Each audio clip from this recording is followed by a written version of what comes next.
Depois de vocês tanto pedirem, ele tá de volta. Vamos para mais um Jedi Responde.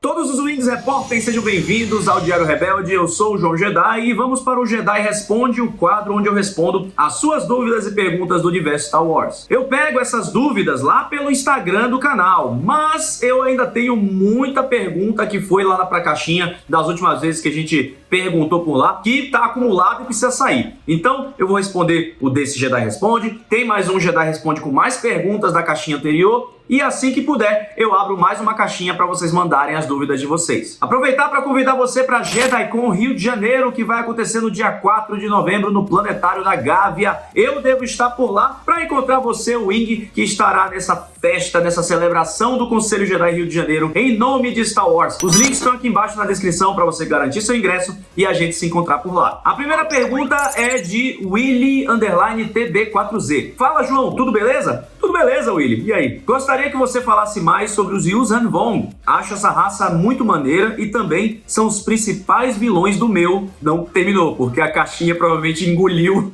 o resto da pergunta. Mas é uma pergunta muito boa, Wing. Os Yuuzhan Vong são uma das espécies mais populares do universo Star Wars, principalmente por causa dos livros The New Jedi Order, lançados entre 1999 e 2003. Essa saga contava com 19 livros, pia aí, 19 livros que falavam sobre os Yuuzhan Vong. Eles fazem parte do antigo universo expandido Legends e contam a história da Guerra Yuuzhan Vong, um dos maiores conflitos da galáxia que foi travado entre a Nova República e a Nova Ordem Jedi contra esses violentos aliens. Os Yuuzhan Vong são uma espécie que vem de uma galáxia além da galáxia de Star Wars. Olha só, no cânone agora, onde é que a gente tá vendo isso aí? Alô, Ahsoka. Viagem intergaláctica dentro de uma baleia estelar.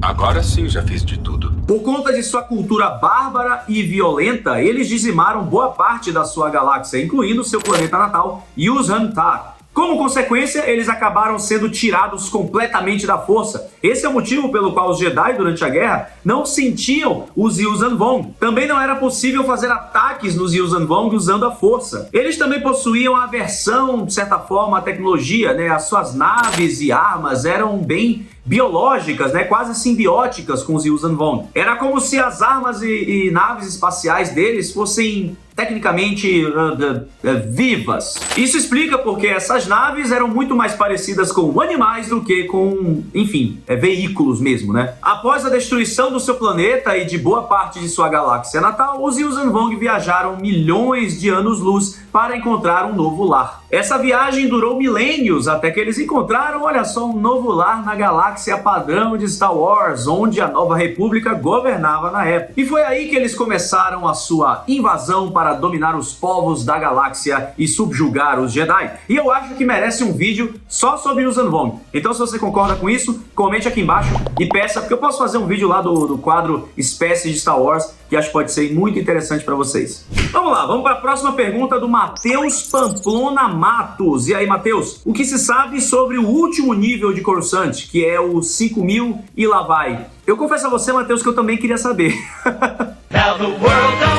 Isso porque tanto no Canon quanto no Legends a gente não tem informações muito concretas do que a gente pode encontrar nos subníveis mais profundos de Coruscant. Até onde a gente sabe, o último nível é o 5127. Outra coisa que a gente sabe é que pelo menos ali do nível 5 para baixo tinham outros subníveis, né, que eram proibidos, eram os níveis proibidos de Coruscant. É mencionado pela princesa Leia Organa nos quadrinhos Star Wars Adventures número 25 que não é possível acessar os níveis mais abaixo do nível 5 em Coruscant. Mas pelo que sabemos, os níveis mais acessíveis do planeta são muito marginalizados, como a gente viu em Star Wars The Clone Wars. Como por exemplo, naquele arco que a gente vê a Ahsoka fugindo da prisão certa de um crime que ela não cometeu, no caso o atentado lá no Templo Jedi, e também no arco das Irmãs Martês na última temporada de Star Wars The Clone Wars, são níveis muito marginalizados, infelizmente cheio de criminalidade e também com uma população que não recebe as mesmas benesses e o mesmo suporte financeiro da população que vive nos níveis mais acima, mais superiores de Coruscant.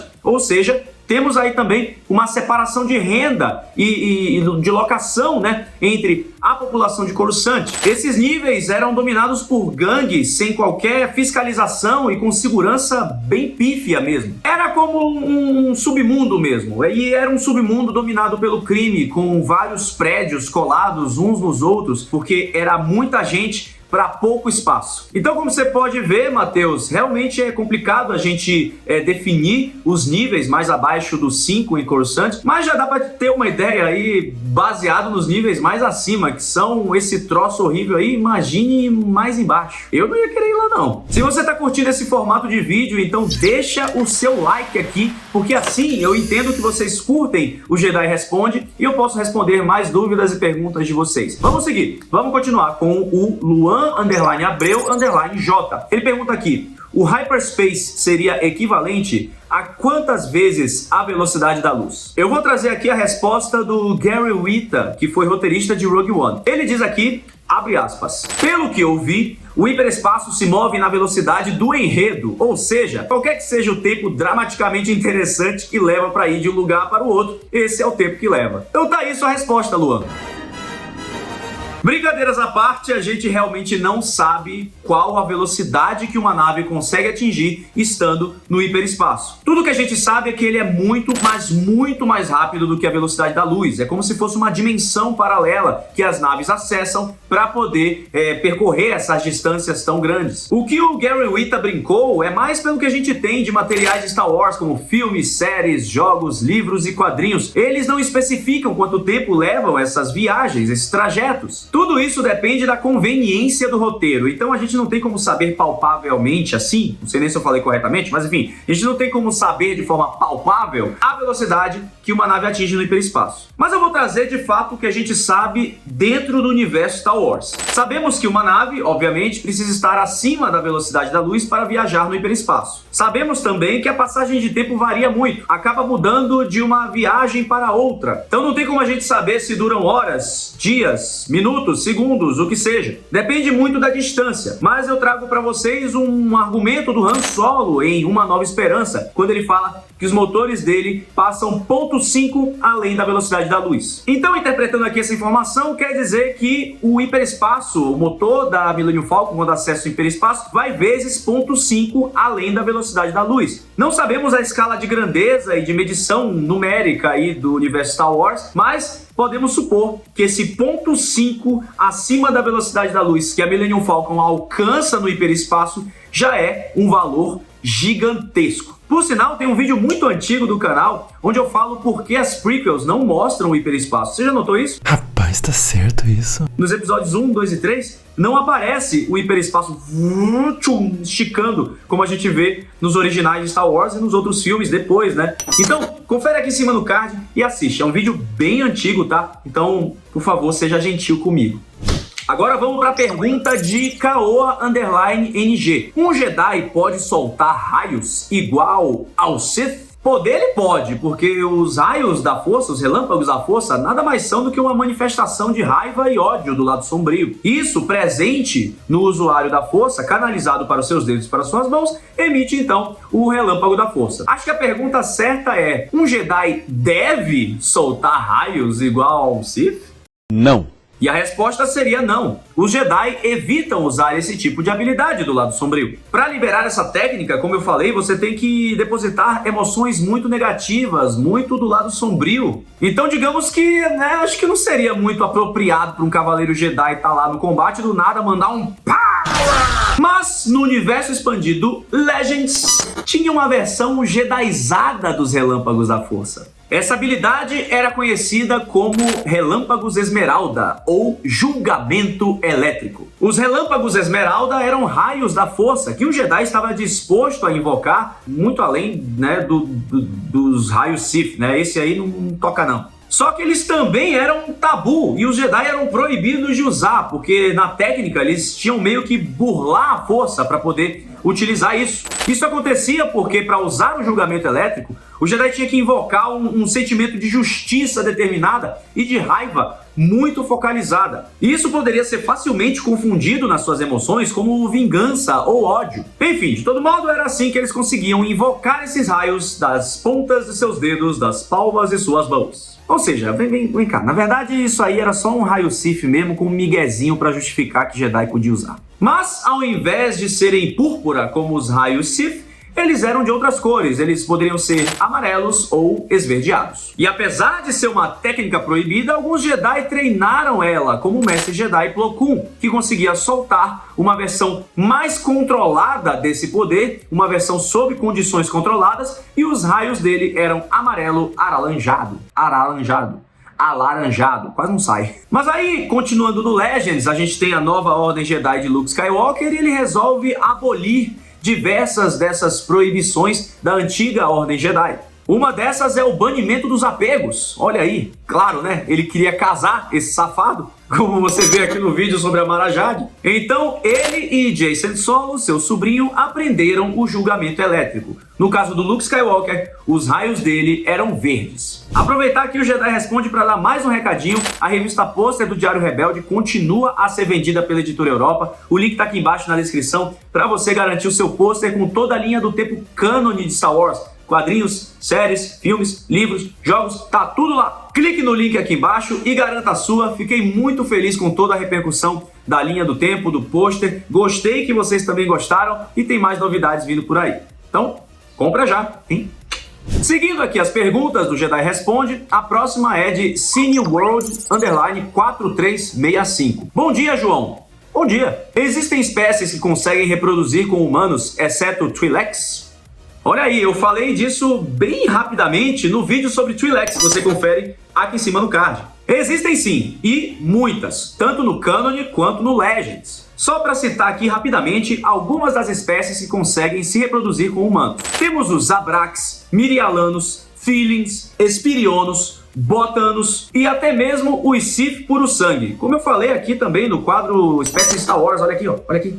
Nesse vídeo eu conto como os Sith puro sangue cruzaram com os Jedi sombrios que foram exilados em Korriban e assim rolou uma miscigenação da espécie. Com o tempo, essa mistura dos Jedi sombrios com os Sith puro sangue resultou em mestiços com características comuns a cada uma das espécies, olha só. Dois grandes Lord Sith que eram mestiços também foram Naga Sadow e Marka Ragnos. Eles eram resultado dessa miscigenação. Já o povo de Dathomir, como as Irmãs da Noite, foram resultado de diversas reproduções entre mulheres humanas e Zabraks machos. E na época das novas guerras Sith, bem no finzinho ali da Velha República, muitos meio-botanos lutaram contra o Império Sith. O meio-botano mais conhecido era o elegante mestre Jedi Valentine Farfalla, um poderoso guerreiro na luta contra os Sith. No passado, os Alderanianos cruzaram com os Espirionos, humanoides de pele vermelha, e isso acabou gerando uma subespécie chamada de Alder Espirionos. Em Retorno de Jedi, uma das dançarinas da banda de Max Rebo que toca no Palácio de Jabba o Hutt é Ristal Sant,